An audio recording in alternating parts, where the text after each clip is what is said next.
लेकिन हम आयुर्वेद वाले तो पहले ही पूछते हैं सवाल। अभी पुरुष अवरोध जो हो रहा है, जो निकल नहीं पा रहा, उसकी चिकित्सा कैसे करेंगे, उसका प्रतिकार कैसे करेंगे, तो उसके लिए बोला गया शास्त्र क्या कहता है, या सिंपल लैंग्वेज में आप समझो कि अगर मल रुक गया है, मल नहीं निकल रहा है, मल को धारण कर लिया था, अब वो रुक गया है बेचारा, निकल नहीं रहा है बाहर, लगी हुई दिमाग में तो सेंसेशन आता रहता है, तो उसकी चिकित्सा कैसे करेंगे। तो वहाँ पर चरक जी ने कहा, चरक सूत्र 7 दैट इज नवान्न बेगान धारण ये अध्याय जो है, तो उसमें उन्होंने कहा है स्वेद अभ्यंग अवगाहश्च वर्तयो वस्ति कर्म च हितम प्रतिहते वर्चस्य अन्नपानम प्रमाथी च। स्वेदन करेंगे, तो इसीलिए देखते हैं पुराने जमाने के लोग क्या करते थे, कभी भी इस तरह की तकलीफ रहती थी तो गर्म पानी की बोतल जो होती थी कांच की, उससे सिकाई करते थे। तो सबसे पहले आप स्वेदन कराएंगे, फिर अभ्यंग कराएंगे। तो बेस्ट तरीका है गरम गरम कैस्टर ऑयल लगा दो, वो ज़्यादा अच्छा है। तो कई सारे लोग इस तरीके से करते थे, मैं आपको इसलिए बता रहे हैं कि कैस्टर ऑयल लगा करके गर्म पानी की बोतल से सिकाई करते थे।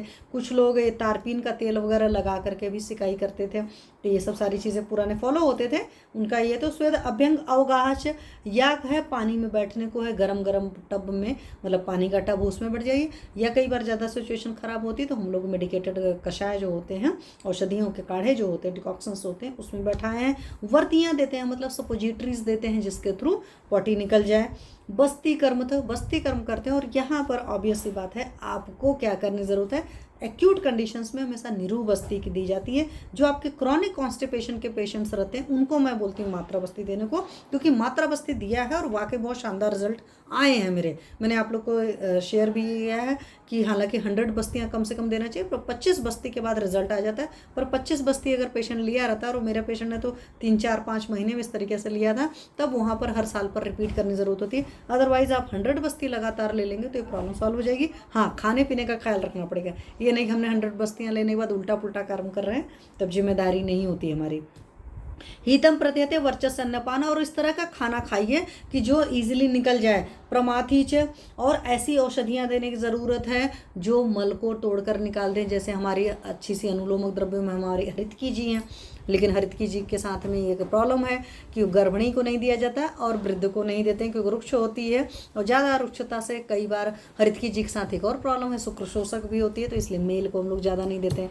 आपके पास हरितकी का ऑप्शन है, आपके पास त्रिफला का ऑप्शन है, बट रुक्ष चीज़ें, ड्राई चीज़ें लॉन्ग टर्म में नहीं चलाई जाती हैं।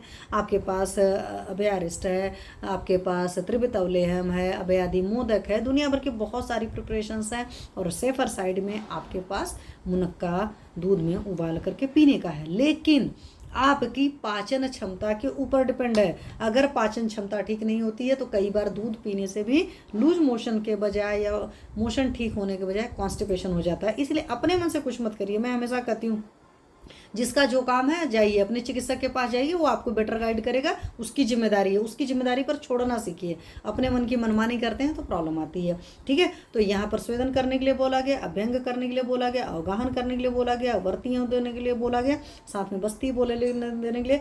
उस तरह का खाने पीने वाली चीज़ें खाएंगे, प्रमाथी द्रव्य देंगे। ठीक है, खाने पीने की चीज़ें अगर आपने खाई ऐसी चीज़ें मैदा वैदा टाइप की जो आपके अंदर चिपक जाएंगी तो वहाँ से भी कॉन्स्टिपेशन होगा। तो जो नॉन फाइब्रस फूड, बहुत ज़्यादा बहुत सॉफ्ट फूड खाने के ख्याल वाले लोग होते हैं, जिनको मतलब फाइबर रिच डाइट नहीं खाना होता, फाइबरलेस डाइट खाना होता है, आपको पता है उनको भी कॉन्स्टिपेशन होता है। तो यहाँ पर देखो उन्होंने चिकित्सा में भी अन्नपान की बोला हुआ है कि आपकी डाइट कैसी होनी चाहिए, आपकी ट्रीटमेंट कैसा होना चाहिए। तो उस ट्रीटमेंट के पार्ट में डाइट का भी है, तो उसका भी आप ख्याल रखेंगे तो ये चीज़ें बहुत अच्छी रहेंगी।